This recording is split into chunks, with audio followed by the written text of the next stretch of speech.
Hello there, once again, Bobby Quinn for Stupidity Rehab.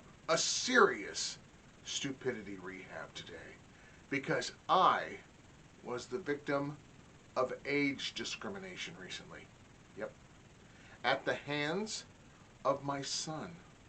I know, this is like one of those Lifetime movies almost. This is crazy. Okay, let me set it up for you. My son was home from college for spring break. And I took him out to one of his favorite places for lunch. I know, I'm just a great dad. What can I say? Thank you. Anyway, at a table near us was this older guy with this young woman. And I got the vibe that that wasn't his coworker, and I also got the vibe, the feeling that it wasn't like his daughter or anything like that. So I go to my son, I asked my son's opinion. I said, "You think that's his girlfriend?" And my son looks over there and he goes, "No, he's too old. Geez, Dad, he's got to be around your age." And I'm going, "What?" He goes, "She's only 24, Dad. She's got to only be around 24 years old." I said, "So what?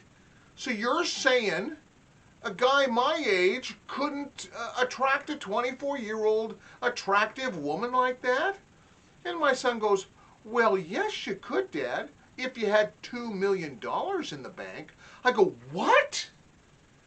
What did I just hear you say? That I couldn't attract a young, attractive woman like that unless I had a whole bunch of money in the bank?" And he just kind of smiled and laughed. I go, "That's terrible. That is terrible. That's age discrimination." And I was this close to calling the U.S. Department of Labor on my own son. But then I thought, you know what, if I do that, my wife's going to get mad at me, and I'm not going to deal with that. But I told my son, "Hey, listen, there's no reason I couldn't attract a 24-year-old attractive woman like that." I said, "I'm the whole package. I'm a great listener. Women love that. I'm a giver. Women adore that. I'm kind of, well, I'm not fully jacked. I'm maybe, I'm like, partly, I'm a little bit jacked. Little jack." That could be a movie. A little jacked. Okay, I'm not totally out of shape. And you know what my mantra is? He goes, "No." I said, "My mantra is, if I can stop a heart from breaking, if I can ease one life from aching, I'm going to do it." And women love that kind of sensitive baloney. So see, there's no way that I couldn't at least attract some attractive 24-year-old women. And my son just said, "I just don't think so, Dad." I said, "Listen, you're thinking the same way Brad Pitt and George Clooney's children think of them. They're just dad. You're looking at me as just dad, just like Brad Pitt and George Clooney's children look at them. They say, there's no way Dad could attract a woman like that." And he can. Brad Pitt can. George Clooney can. Your father can. Trust me on this. You talk about all this climate change, son. You know what? This climate change thing is just making me hotter. Do you ever think about that? Huh? And also, I don't know if I've ever told you, but over a number of years, I've taken a whole bunch of those Cosmos quizzes, and you know what? I always score high, real high, in those Cosmo quizzes. So yes, there is a lot of 24-year-old women who would find your father incredibly desirable. Trust me on this. And my son just kind of rolled his eyes. I said, and she says, "First of all, I don't know if that's his girlfriend, but I got a feeling they're not swapping recipes over there."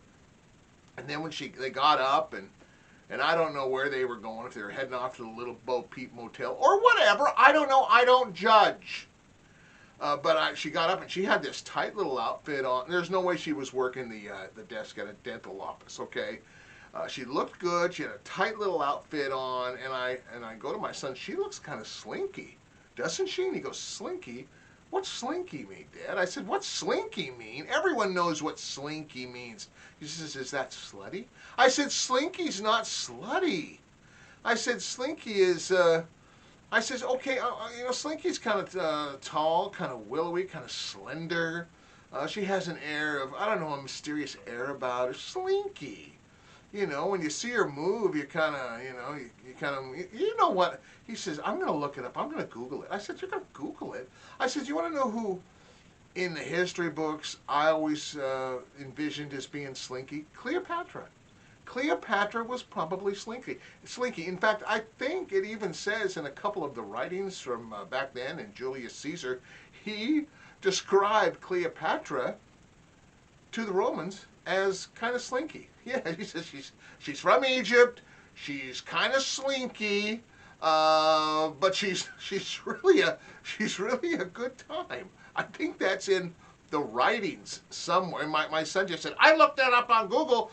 There's nothing on here about slinky and women. I says, it's not in Google. Google doesn't have everything. You know what has everything? This noggin right here. When it comes to what slinky means, this is where it's at. Everyone I grew up with, all the guys know what slinky means. I said, just trust me, okay? So off they went, and my son just didn't want to listen to me. He still said, well, I just don't think you'd have a shot at that. I said, listen, I'm watching my diet. I'm taking care of myself. And still, you say my only chance of attracting a 24-year-old woman is if I have $2 million in the bank. That's age discrimination, son. Age discrimination. You're above that. Okay. Okay. And it hurt. It hurt. But I'm just gonna go on. I said I forgive you, but this hurts. And then a little bit later on that day, he was heading off to meet some friends for a birthday party. I said, hey, listen, son, no drinking and driving. And if you're going to ride with someone, I don't want you to ride with anyone who's drinking, okay? He goes, in a sassy voice, he goes, Dad, you don't need alcohol to have fun. And I go, hey, you know what? You don't need shoes to run, but they sure do help. All right? He rolled his eyes and off he went. Kids, age discrimination, it happens. It happened to me. You know, in this world, there are many moments we lack in intelligence. But during those times we lack in intelligence, we can always make up for it with stupidity. And that's why we've got Stupidity Rehab. This is Bobby Quinn. Take care.